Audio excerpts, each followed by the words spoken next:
Top of the bridge. Up and go. Up and go is on, and we're here until 10 o'clock this morning. My name is Richie B. Blessings, Bridge Nation. I know this is your boy Shelz. Yeah, DJ Audley's in the building. And not because you don't hear her. She's very much here. Just gave us a few bits of paper, and we'll be using them throughout the morning. And if we don't, we're in serious problems, right? Yes, man. She might be coming through at 15 past 6 to assist us in telling you what's coming up in the program today. Just want to take time to say good morning and welcome here in Jamaica on 99.1, 0.3, 0.5, 0.7 and 0.9 on the FM band.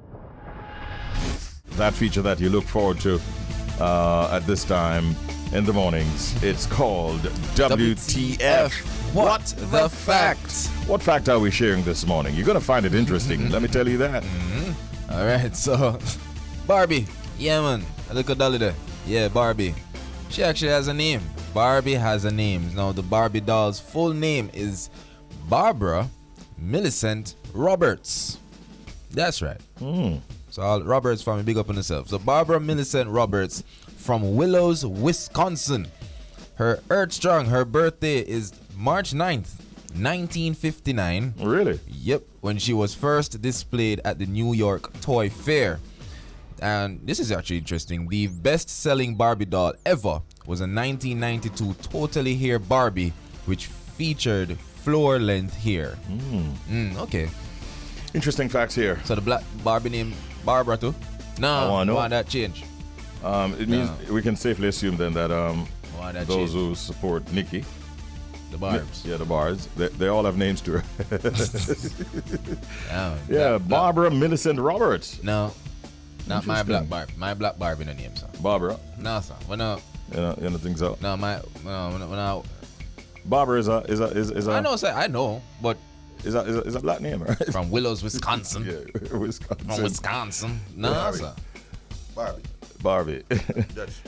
No, Hello. sir. Well, Barbie. even has a birth date. I wonder how they're going to celebrate her birthday when it comes up next year. March 9. Note the date if you want to be a part of the celebration. Yeah. There she is. Oh, there they are. Yeah, Barbara. So we need to find out the name of the black Barbie. I mean, I know there are black women named Barbara. I Barbara. know that, but I'm just talking Barbara, you that. say? Yeah. But the Willows, Wisconsin, Okay. I don't know about that. Well, I don't know about that. How much black Barbara I know from Wisconsin?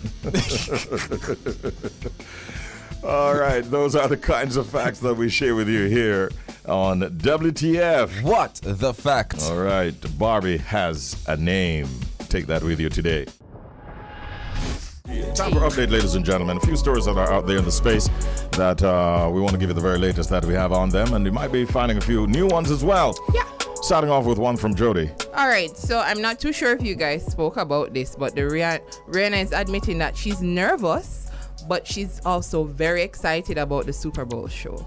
I'm excited. You guys did an awesome what was it? You played like a whole block of Rihanna, and you realized I was up because she hits after hits after hits. We constructed her playlist. Yes, so that was awesome. So she's saying that.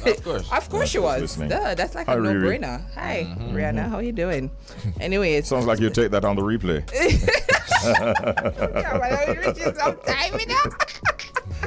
So she has shared with TMZ the other day. She was saying that I'm nervous, but I'm excited. So she's nervous, but she's looking forward to performing. I think the last time she performed was in 2019 with Jay-Z, and it was epic, of course, because anything them people they do, it's epic. So I'm looking forward to it. She's nervous, looking good with her little mommy body. I'm not telling her, she look really nice. So I'm looking forward to see what she's gonna be doing, and maybe she might just drop a new song on the night. Who knows? An entire album, right? I don't know. Yeah. Or before, we don't know what she's up to. What's she nervous about? What do you mean? She's human. But a long time she not go up on stage. I haven't seen her on stage in a while. So it's not like she's coming back out with a club show or even an arena. This is the Super Bowl. Like you can't the largest afford audience that you'll ever face. You know what I mean? Exactly. You cannot afford to mess that up. So I'm looking forward to see what she has to offer us. I know I will not be disappointed, even if our old song them, we still gotta enjoy ourselves and be screaming. Yeah. And she's a mommy now, so you know it's even different. Yeah, it's different. Have So perspective and rooting everything. for Rihanna and hoping for the best. Yeah. I And should- Jay-Z's playing a very important role because, you know, he has signed a contract with the Super Bowl. Yeah, man, so I'm a that big he- boss his over there. company is taking care of the and the man halftime say show make and all money, you that. know. Yep. I'm a big boss. Say billions to black people, you know. Yeah, I mean. I'm expecting to even see Jay on stage with her. I'm being honest. Hold on. Listen. Yo. I'm expecting that. On the station, you need to understand what we did the other day, right? Listen to the songs. The first song and that I believe that she's gonna come out to is that song I played. Run This Town. Run This Town, Yeah, man, tell you. that's Can be that or Umbrella. Umbrella is Because, also you know, very high. Jay did up on that. So anything can play. We can't study them. But Jay, I'll be very surprised if Jay now touch the stage Like touch with the running. artist so I'm bringing, you know? Yep. All right. Well, speaking of a billionaire, we know responsible for the careers of a lot of artists. I'm And the talking about. downfall of a lot of artists as well. Yeah, talking about Diddy. No, this is a shocker in a sense. But Diddy says Mace. We know Mace. Yeah. You know, Pastor Mace. iconic collabs between the two over the years.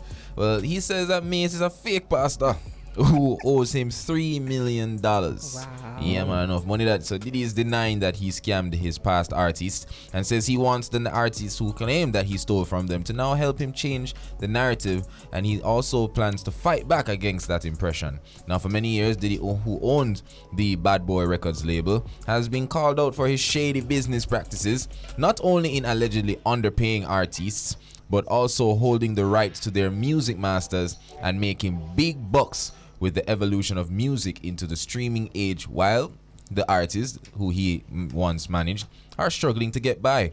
Now, recently, Diddy announced that he was looking for skilled professionals to work with him and do, and I quote, God's work. But after he said that, the man received a bag of pushback. People now start get nervous, given, what people say about him and things. Yeah. Now, while on a very popular morning show, the artist Diddy, he went out to try and clear the rumors. But in trying to clear the rumors, he also jumped out and said, listen, Mace owe him money.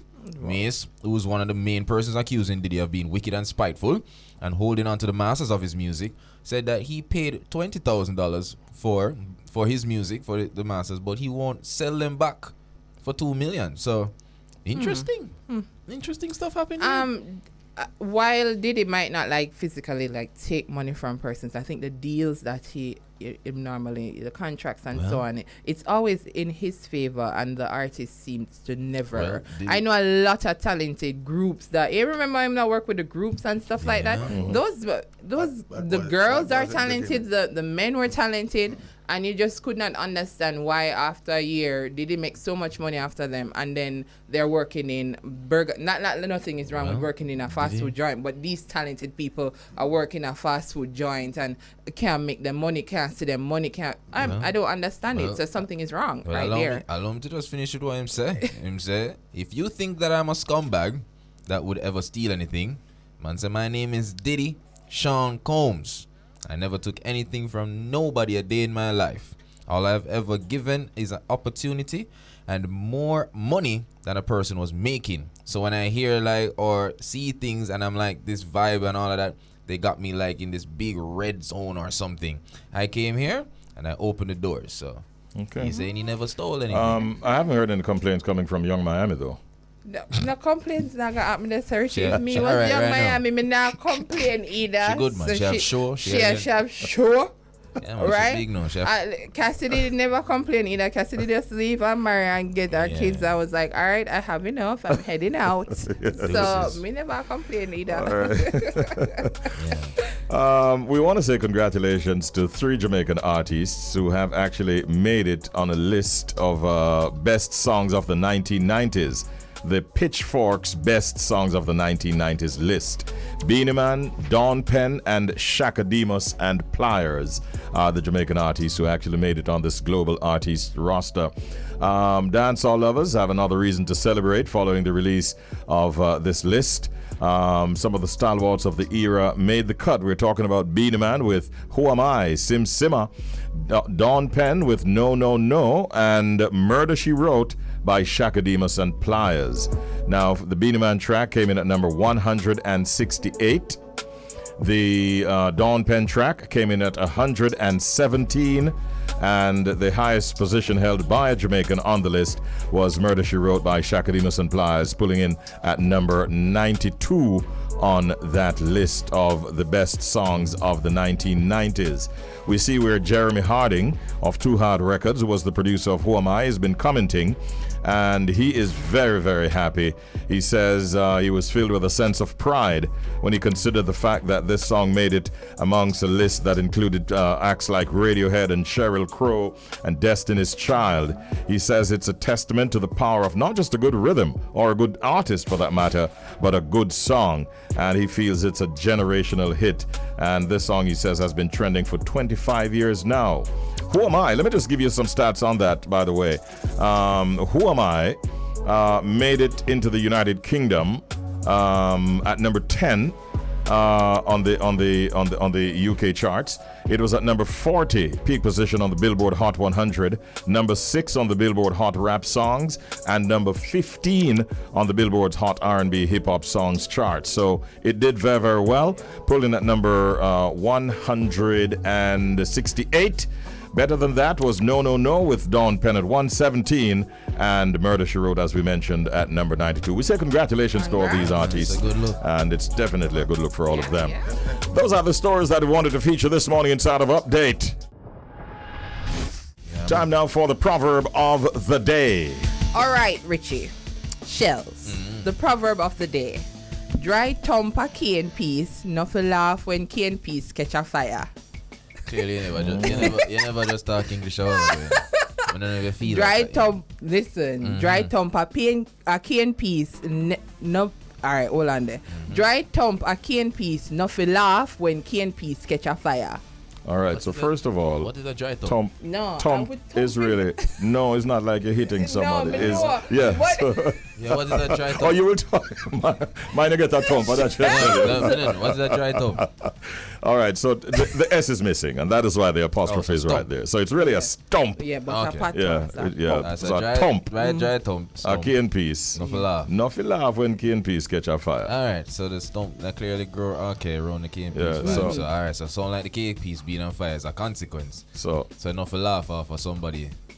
Well, you're looking at it kind of very deep, but give the meaning, Richie. All right, so do not take pleasure in the misfortunes of others, as the same could happen to you. Yeah, because if you're a dry stump, and some catch a fire, you can't get burned too. You can't get burned. So why are you laughing? Right. You know? So that makes sense, you know. Yeah, it really does. Mm-hmm. Like, you are in the position. Don't laugh at somebody's downfall, because at any moment the same could befall you. Yep. Mm-hmm. Yep. How many people are taking these things seriously? These are very important lessons to be that we're sharing at this time every morning. You hear your parents say these proverbs as a child, and as you get older, you experience it, and you're like, oh, that's what it means. I really listen and ask what it means. True. Yep. Yeah, man. Yep. What do you say about that one, Sean? Yeah, man. Him say, yeah, man. Let's move on now to the pet peeve of the moment. What are pet peeves? These are things that others do that you may find annoying or irritating or even sometimes upsetting. Today's pet peeve comes to us from a member of the Bridge Nation. Let's hear it. I get annoyed when a girl tells me she'll come link me and she don't show up. Oh. I wonder if that is a regular thing, right, to become his pet peeve. Sound like him just buck up on the experience. Regular behavior. Young man, you will have more of those going forward in life. Me understand that one. Because watch on our Bridge minds Nation. Can change. You know? No, that's in a joke. I'm going to show you we get a background info. You see me? You see, when a lady come link or a man, I want to understand, so the preparation in that bunny, I understand my G. Preparation? Man, the man probably clean him house from every crevice and corner. I'll cook all a meal. Make dinner. Yeah, meal what him alone can't finish.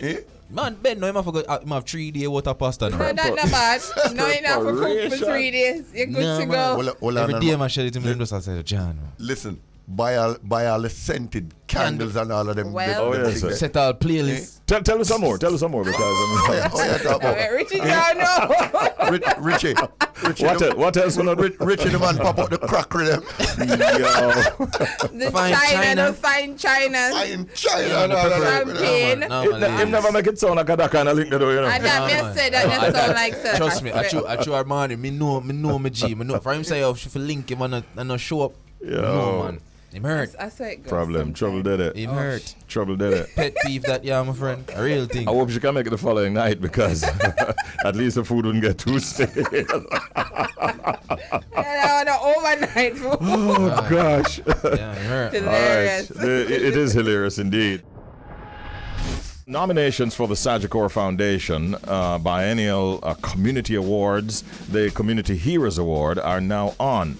Members of the public are being invited to nominate extraordinary Jamaicans who are doing good in their community to be considered for the award. This year, the Sagicor Foundation will be selecting 14 nominees from the submissions to be recognized and rewarded as community heroes. Each awardee will receive, check this out, Shelz, Yeah. $50,000 each, along with a commemorative award of recognition. 50 outstanding philanthropic Jamaicans from across the island were selected and honored at a celebratory event recently.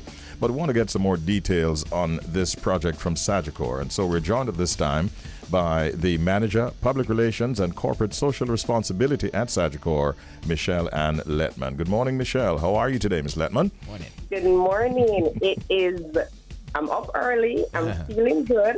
I'm not necessarily a morning person, but I am up and ready. Good morning to your listeners and good morning to everyone in studio. And you are doing very well so man. far.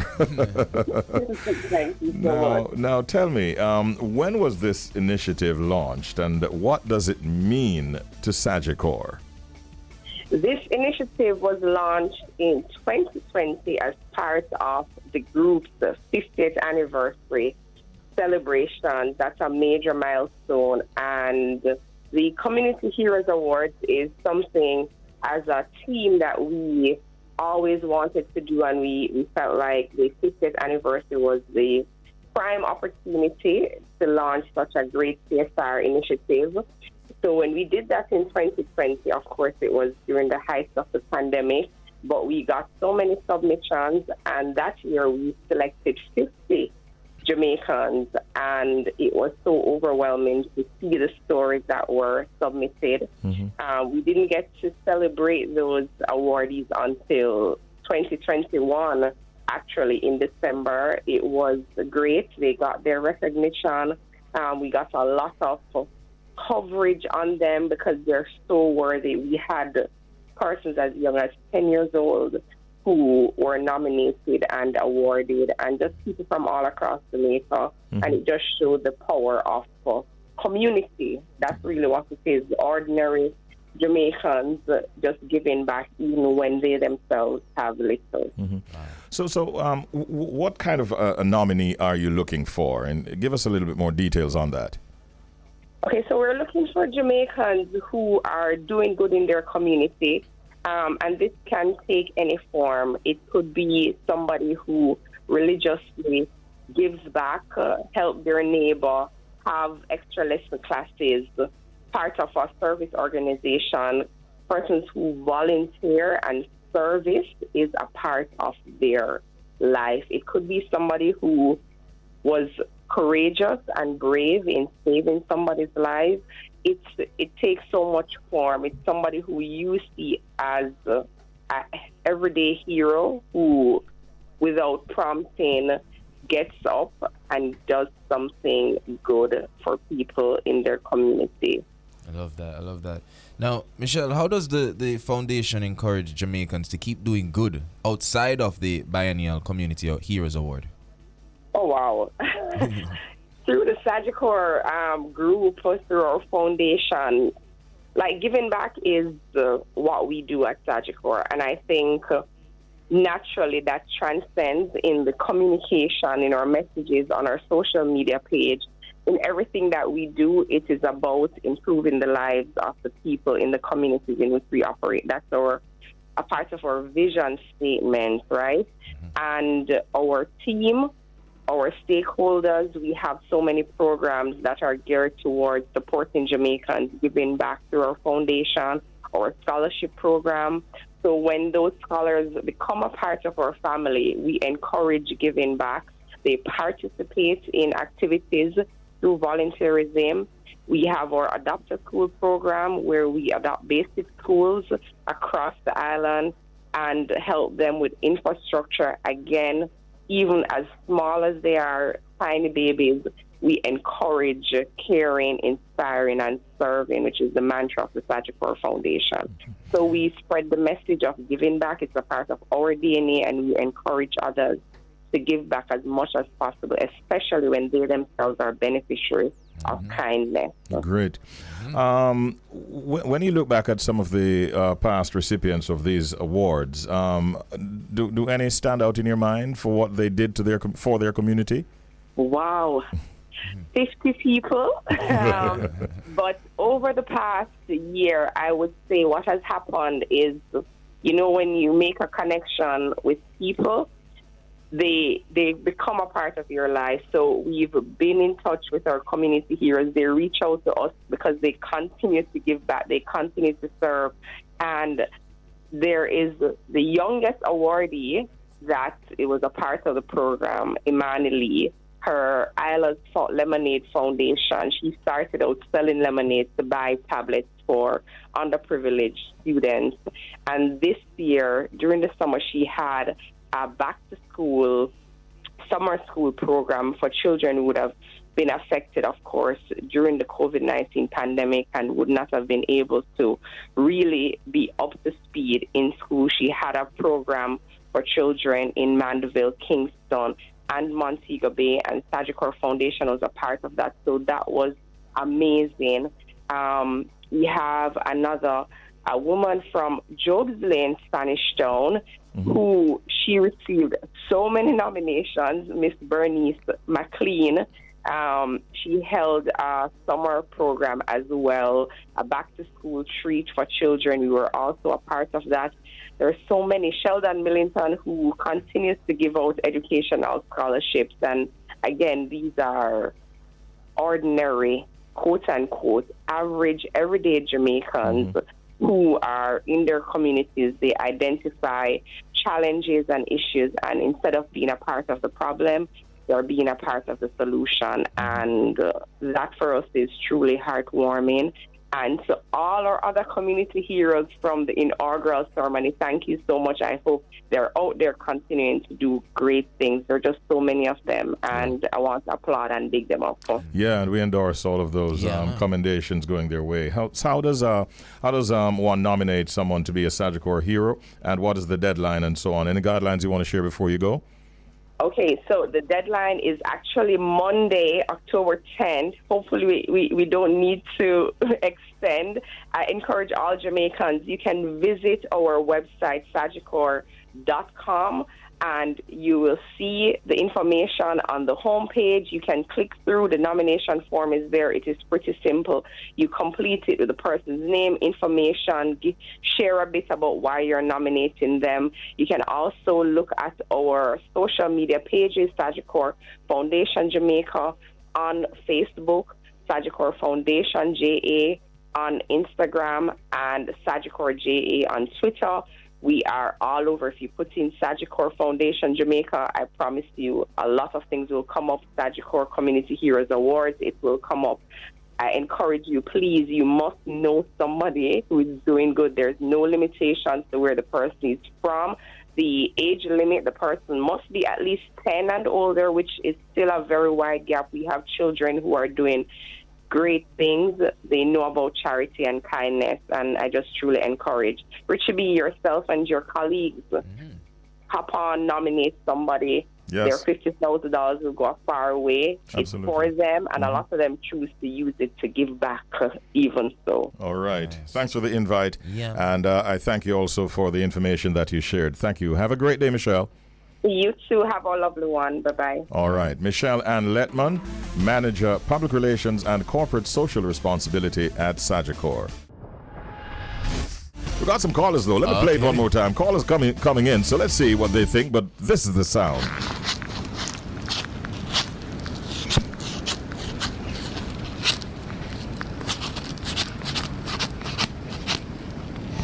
I know some of you say too hard. Let's go in. 876-676-4996. Good morning to our first caller. Welcome to the Secret Sound game. Hello.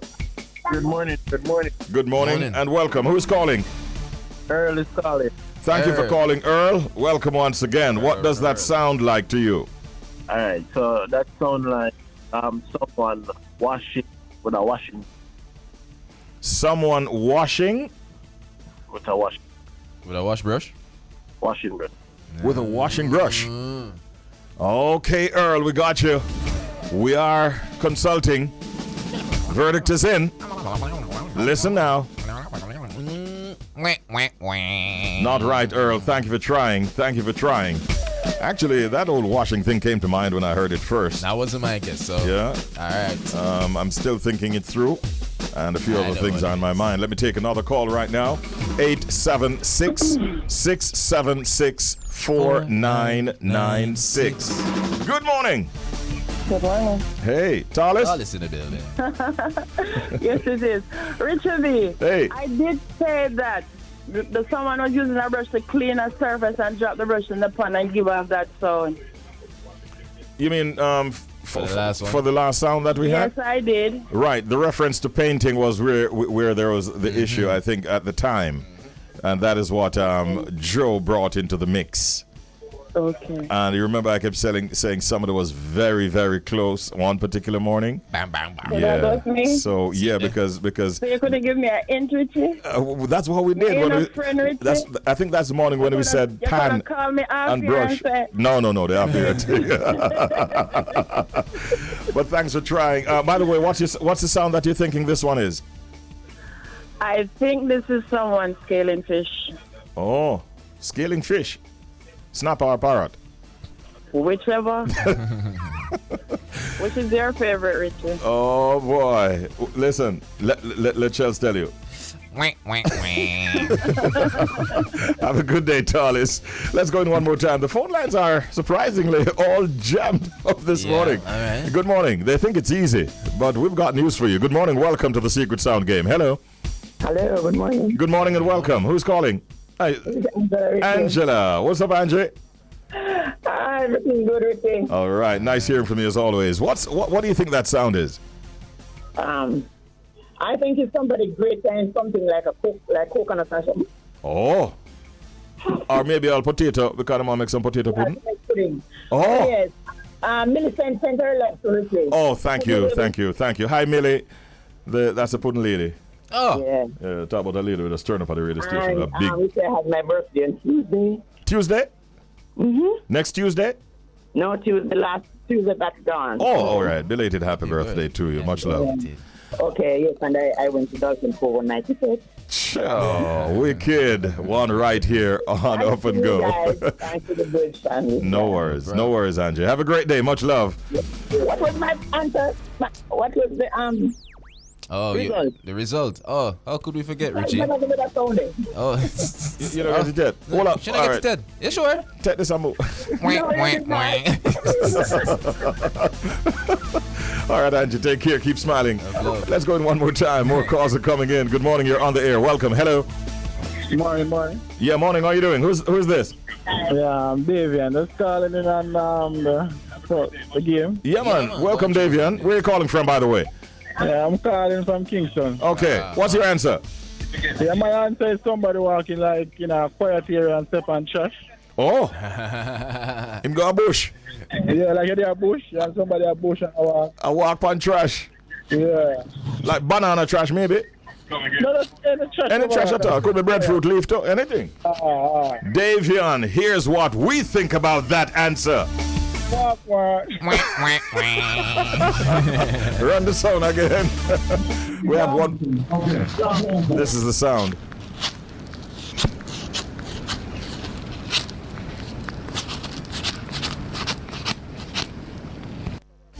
Okay. Davian didn't do it. Neither did Angela, Earl, or Tarlis. But will this person do it? Good morning. It's a new sound in the secret sound game. Hello. Hey,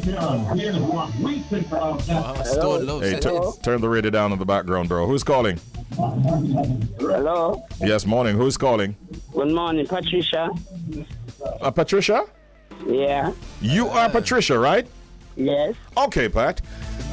Keep the radio down when you call us. What's your answer?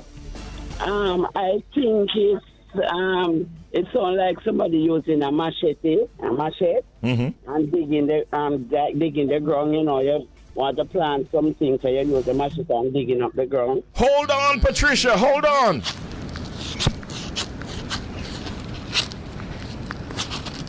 Hold on.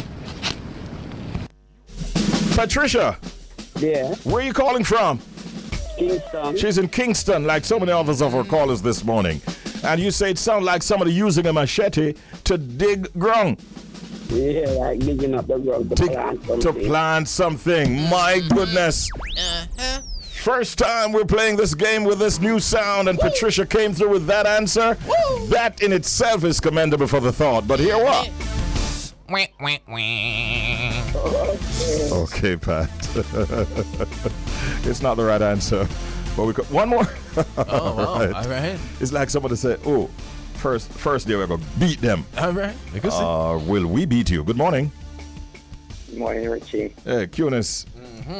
Cunis want to try it. No problem. All the way from St. Elizabeth. Cunis, what's your answer? I think it is a machine cutting paper. A machine cutting paper.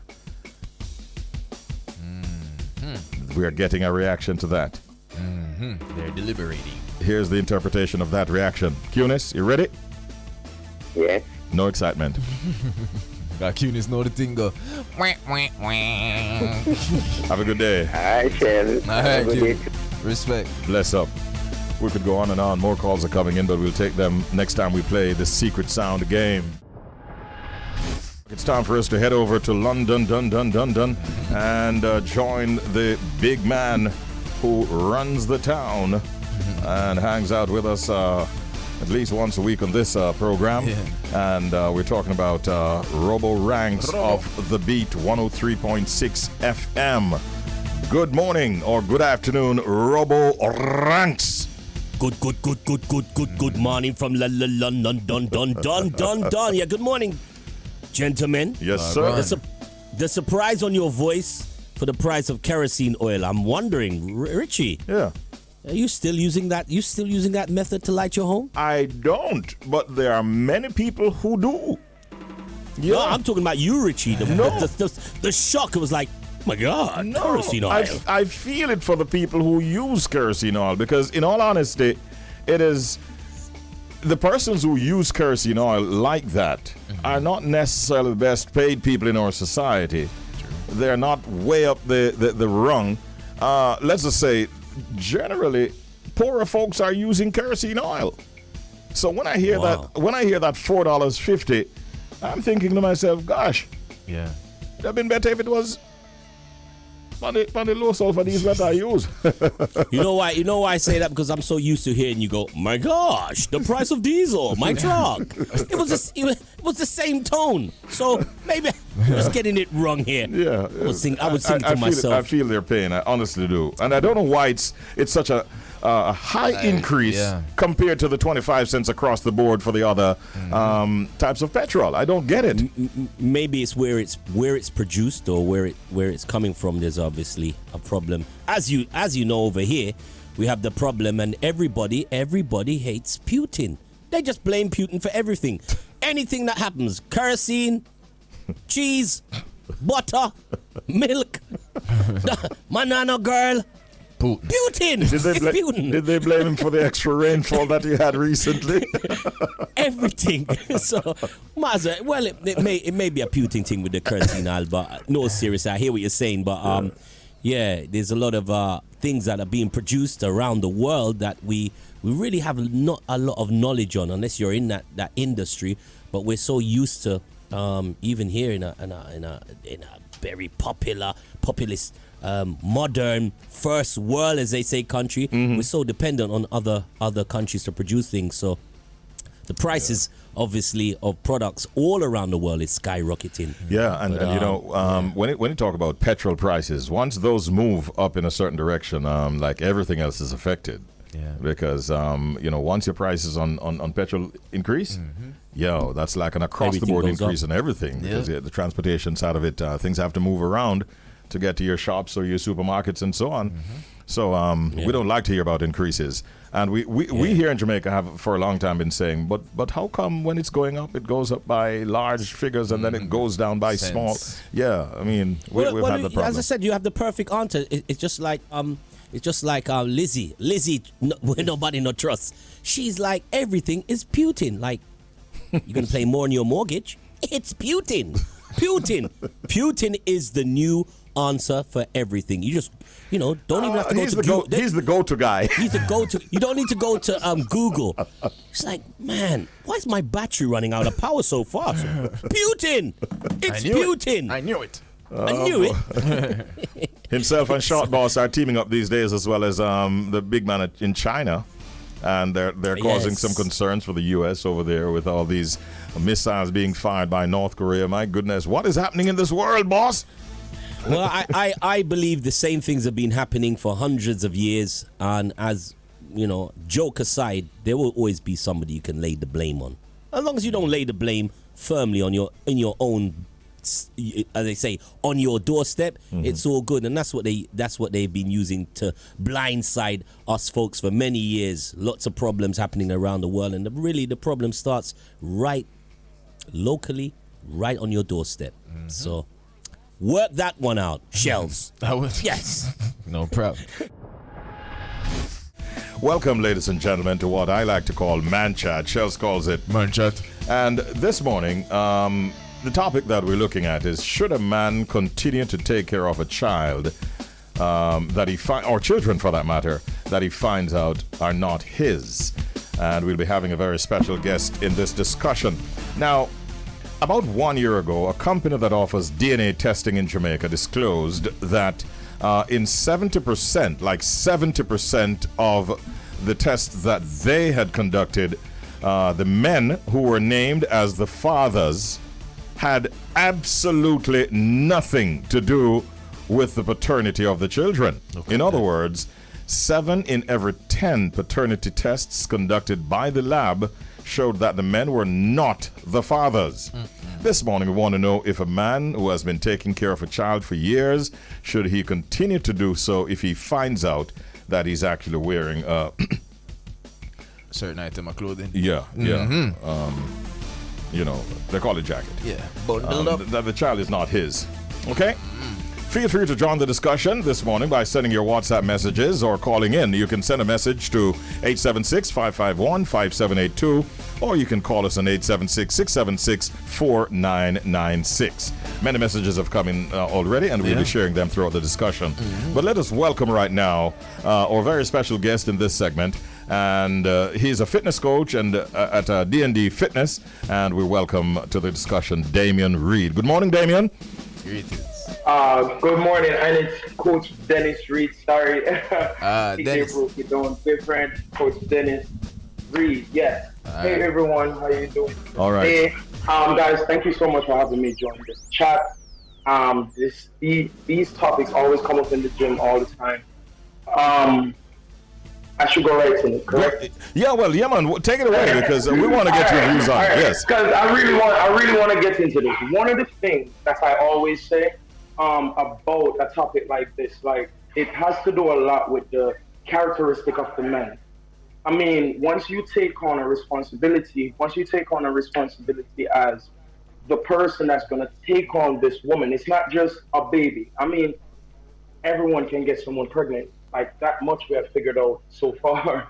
So it has to do with your position with the female, your position with what you're willing to give to that person. If she has a baby or she has two, or you've been growing this child for a while, and then you realize that you're not the biological father, but you have been pouring a lot in this kid's life. I don't think, in my opinion, that unless you're a man that has an objective otherwise and you feel like you're just taking care of a child because you had one, that's a different. But once you're willing to take on this person and you're calling this person your own, you're calling this person you're going to protect, the person you're going to look out for, and they have a child, or you believe this child is yours and you find out it's not, but the love is still there, the care is still there, right? So let me ask a direct question of you, Dennis. Is the man to be considered a fool if he continues to take care of a child that is not his?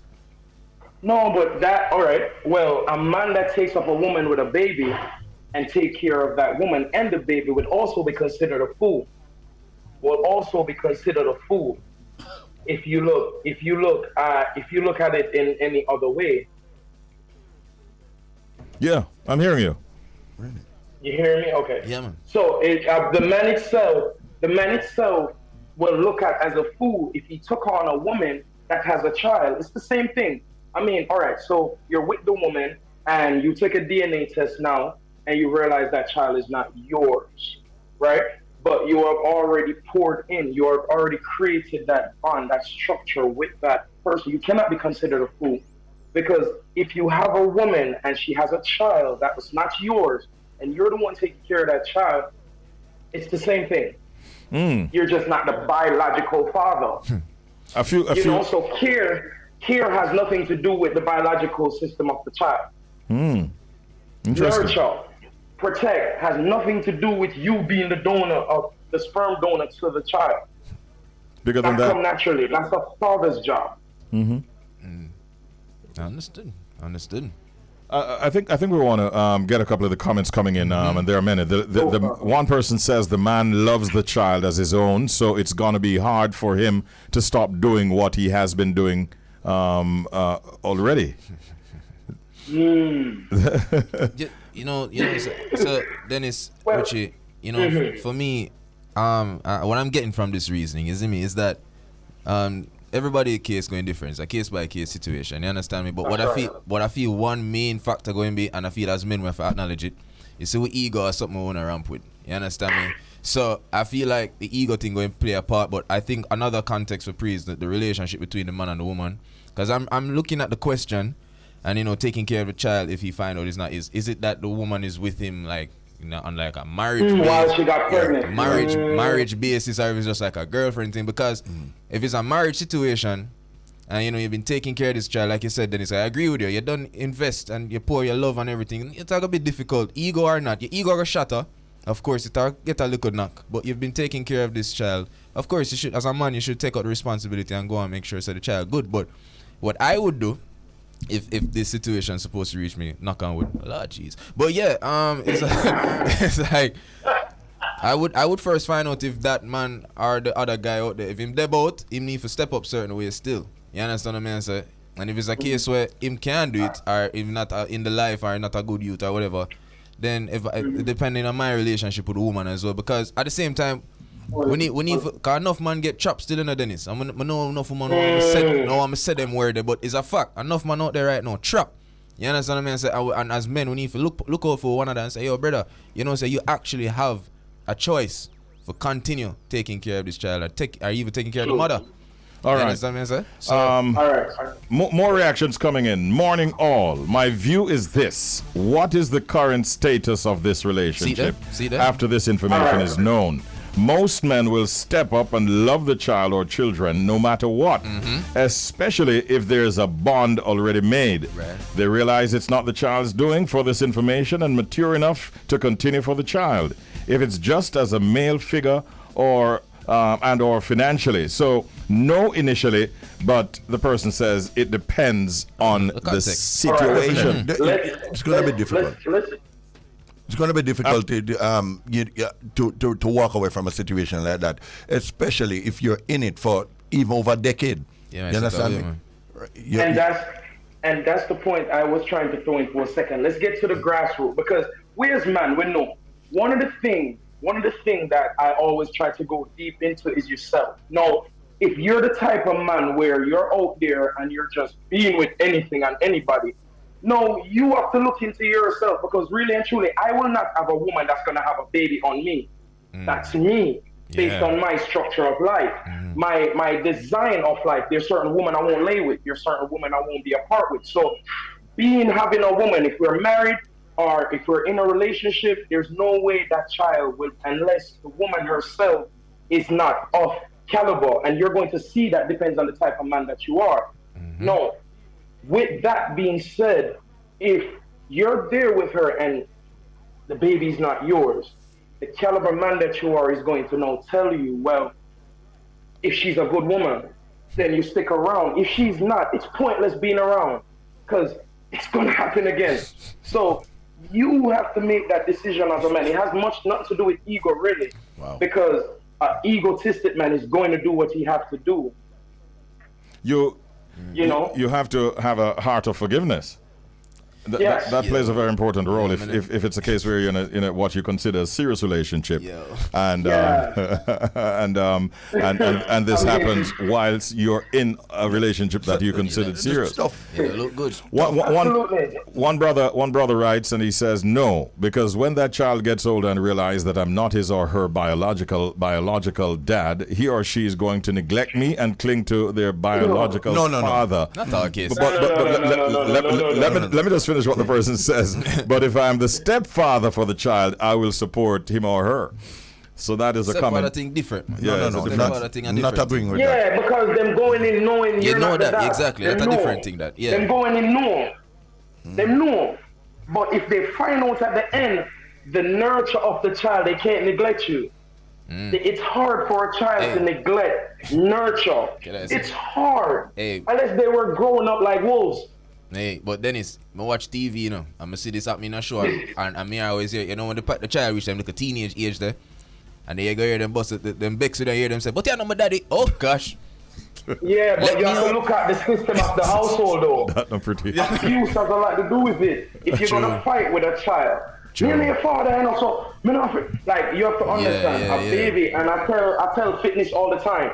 A child don't know what sweets is unless you feed it to them. Yeah. They're not gonna not want cucumber and melon if you feed them candy all day. They're gonna want candy. That's what they're accustomed to. A child is fed. Yeah. You have good man out there that is grabbing up child that's not theirs and they're listening. Listen, what do your work? Multiple. I got some feedback here as well. Someone said from the Bridge Nation said, in most situations the child is most vulnerable. The key factors of this one is the duration of the caretaking and the impact it would have on the child. The end result should only be that the mother of the child should be held accountable and the child should be told the truth about who his or her father is, her real father is. A smooth transition is needed for the sake of the child. Big up Rashad and Margie with this one. Yes, so. big up.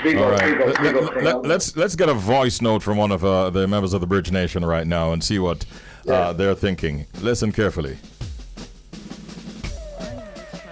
Alice here. Yes, I think he should, because remember here the child is the innocent bystander in this. So if he doesn't want to have anything more to do with the mother, fine.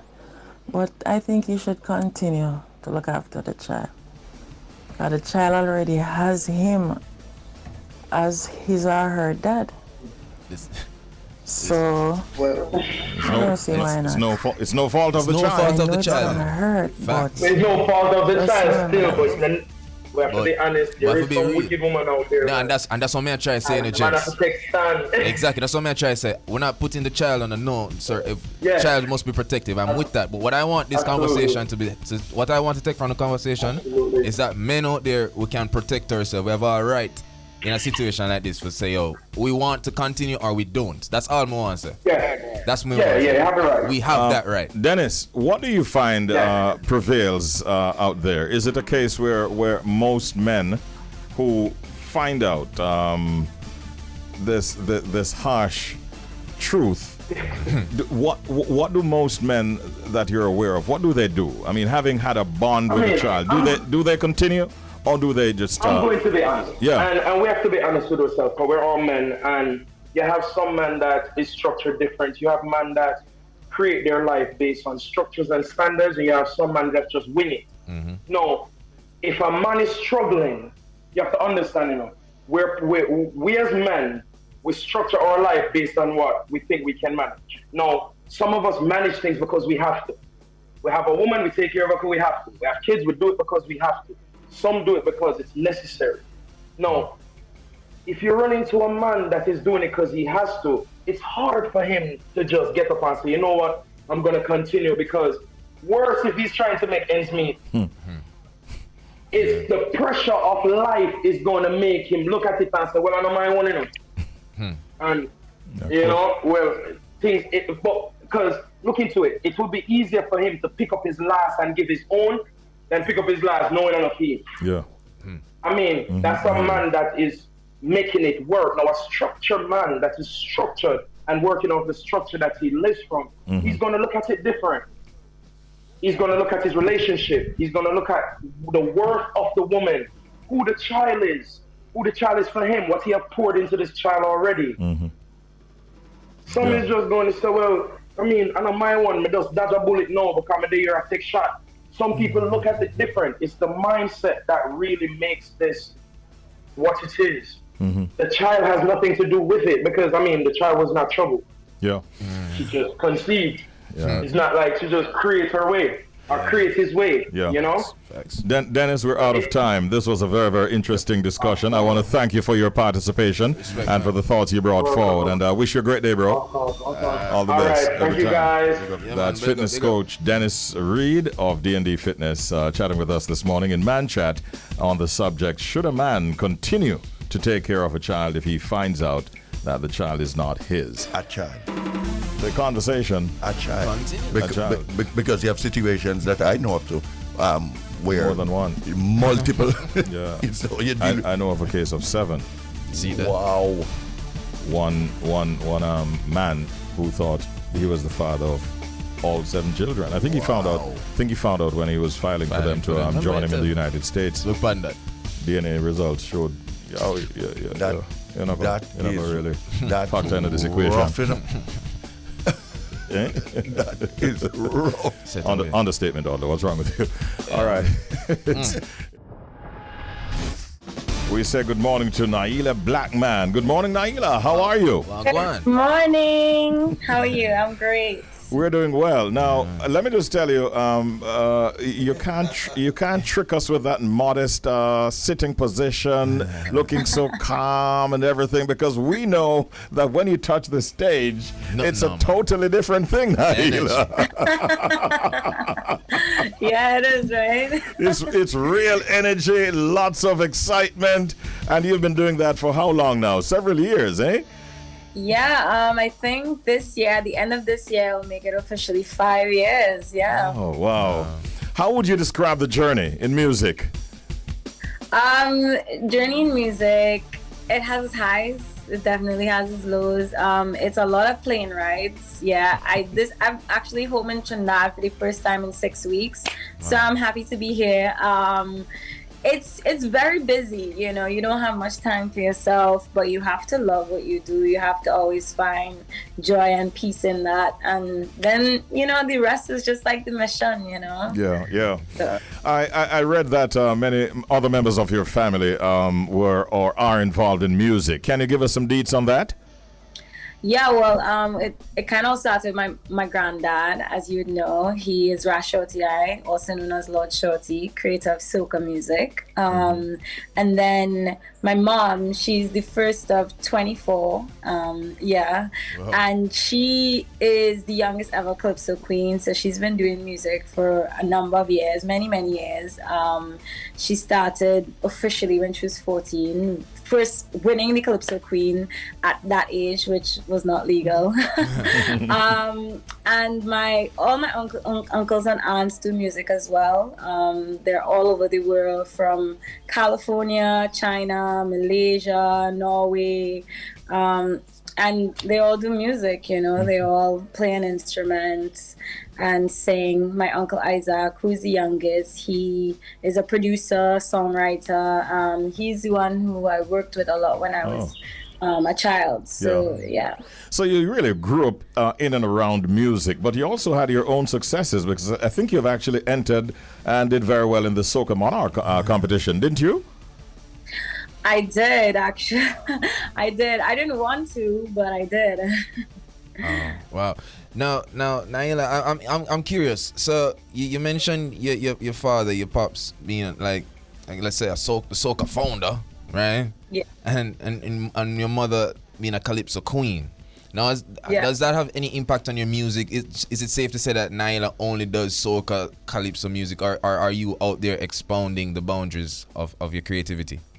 Well, funny enough, so I grew up singing calypso. My dad would write my songs. My mom would compose them. And I did that up until the age of like 12. I was heavy in that. My aunt had a gospel band, and I sang gospel in her band, and that's when I learned how to play the guitar, and that's when I really started spreading my wings musically. And from 12 till 19, my style of music was never really what I did or what my family did. They always used to tell me like, come home, Nailah, come home, whatever that meant.